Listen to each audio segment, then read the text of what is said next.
Welcome back to another video with On Point Politics, and today I want to look at some updated numbers for the Electoral College as we got some new data coming in. Make sure to hit the like button to subscribe for more content just like this. And so looking at the numbers, new approval ratings statewide were basically imported into civics, and Trump gained in some places, Harris gained in some, but the most notable thing is that Harris technically now has a higher favorability than Trump on RCP. And so that shifted the other part of the model by about a point or so, and with some adjustments that were made to the model, which included a demographic model. Instead, we have these estimated trends, and I applied this to the 2020 model as well. I basically got the trends that actually occurred and applied it to here, assuming that the 2020 model would be 100% accurate, and then error adjusters are here for every single state to be applied here, as well as on the bottom part of the model as well. And so now the former president, he's still up in the Electoral College, but definitely things are going to be a little bit closer. Looking at the safe states, we have these states that have gone for former President Trump by pretty safe margins. No pun intended. Nebraska's first and Kansas are now added into this column from the previous cycle, giving him just 113 safe Electoral College votes. You're going to notice South Carolina is no longer in this column because it actually has fallen below the 15-point threshold. Looking at the model here, it seems like the estimated popular vote victory is about 1.5 for Kamala Harris as of right now. That's kind of the estimated vote share that we are looking at in the Electoral College. And so looking at this for the safe Democrat states, we also have the states of California, Washington, Oregon is now in the safe Democrat column, which it's now exactly at a 15-point victory, right on the dot, exactly a 15-point margin there. So it is now in the safe column. Colorado, believe it or not, is now actually a little bit bluer than what it was back then. So it does actually trend a few points Democrat. It was a 13.5-point victory here. Now it's a 13.7 percentage point victory, despite the electorate shifting 3.1 percentage points to the right. And so that is something interesting to take into account. You see states like Wisconsin, Pennsylvania. Well, not necessarily Pennsylvania, but a state like Wisconsin does trend to the left by a point or so. North Carolina also kind of trends left by about 2 points. Nevada kind of actually trends a point Republican here. Michigan, I believe, does trend left once again as well. So it is fairly interesting to see a lot of these. Georgia is basically only voting to the right of the country by about 2 percentage points now or so. And that's why it is a 1-point victory, with Harris winning the popular vote by 1.5 points. Looking at Illinois, it is also in the safe column now, including most of the Northeast, except for Delaware and New Jersey. These are still in the likely column, as well as New York. Right now, looking at the likely Republican states, I forgot to also fill in Hawaii and Maine's first congressional district. Iowa and Ohio are both 11-point victories for Donald Trump. We saw that he won these states by about 8 points last cycle. And so if they do shift with the nationwide popular vote, the trends in Iowa and Ohio actually kind of stagnate a little bit, which wouldn't really be good, because that means the trends would be kind of slowing down for Republicans in Iowa and Ohio. So that is something pretty interesting to take into consideration. South Carolina is a 14.6 percentage point win.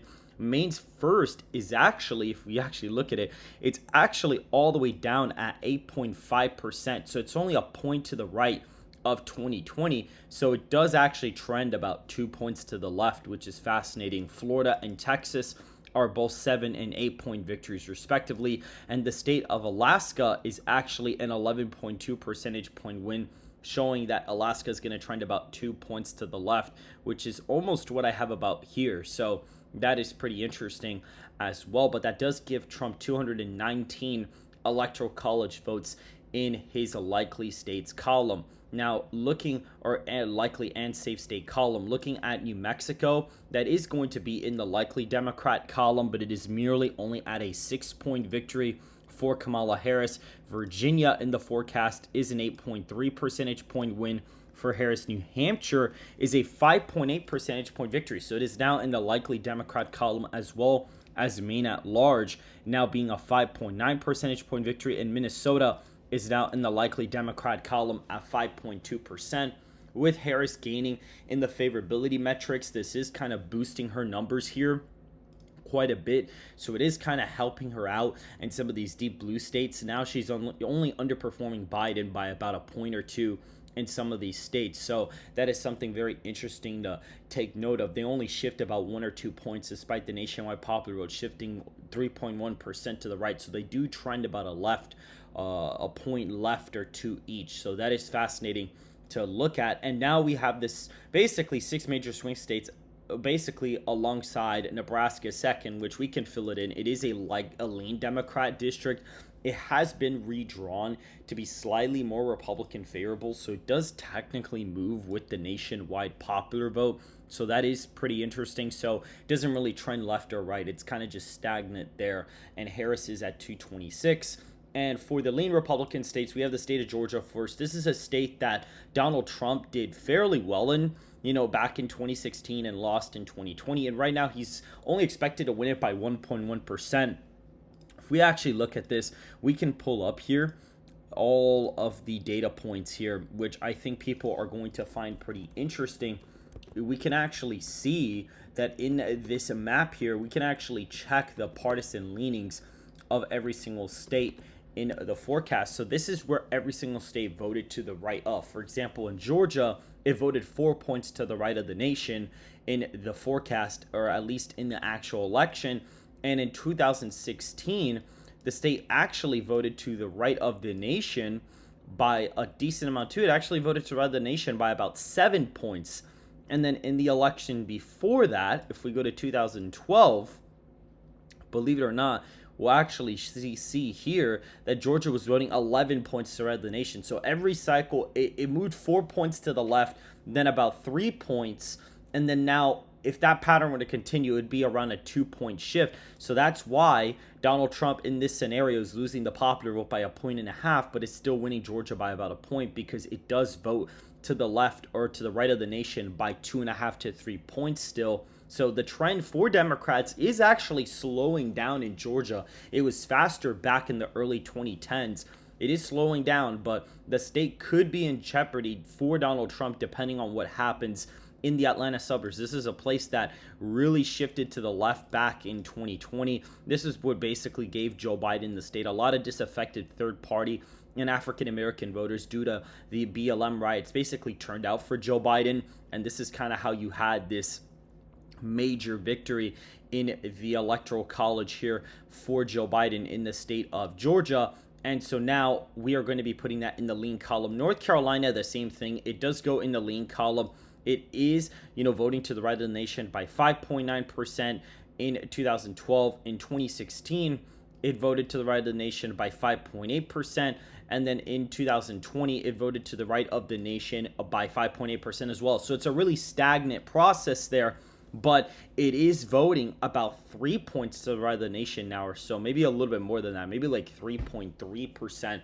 But it does trend about 2 points to the left, and it has been trending to the left very slowly the past 20 years. So this may not necessarily surprise me. Trump probably does slightly better in some of the rural areas, but right now he does end up winning the state by 2.7%.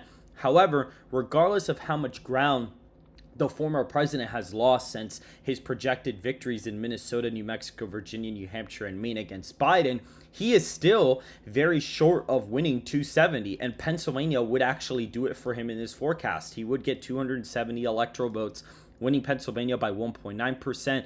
The rightward shift of African American and Hispanic voters is going to put the state to the right of a state like Wisconsin for the first time in my forecast, where Donald Trump only wins this state by 1.6%. In the state of Arizona, funny enough, Donald Trump's actually up by 2.7%, the exact same amount he's up in North Carolina. And I think the reason for this is, a lot of people had the expectation that if Harris was winning the popular vote or Biden was, Arizona would probably be going to the Democrats. But the reason why I actually think that it may be Trump's best swing state right now is because of the southern border crisis, and the margin in the state may be inflated for Trump this cycle because of how prevalent that issue is. The state of Nevada has been trending to the right the past few cycles, and we do see it's a 2.2 percentage point victory in the forecast. So it is now voting to the left of Arizona, which doesn't usually tend to happen. So it's kind of interesting to see that play out now. And in the state of Michigan, this is the final state in the forecast. It is a tilt margin now, so it could go either way. In the forecast, it does go to Donald Trump very, very narrowly. It is a 0.2 percentage point win. If Harris were to just gain even like a tiny bit in the national aggregate, the state would end up getting somewhat closer. If she gains in favorability by like a point, the state more than likely ends up flipping. You see, even Georgia would be like a half-point victory, and Wisconsin would end up getting pretty close. You'd kind of see something like this kind of play out. This is kind of the map you would see, which looks really bizarre, but that's basically what you would have in this scenario. But that is essentially it right now. I mean, right now, the former president is still going strong, for the most part. He's been really tough. He's been kind of going through this campaign.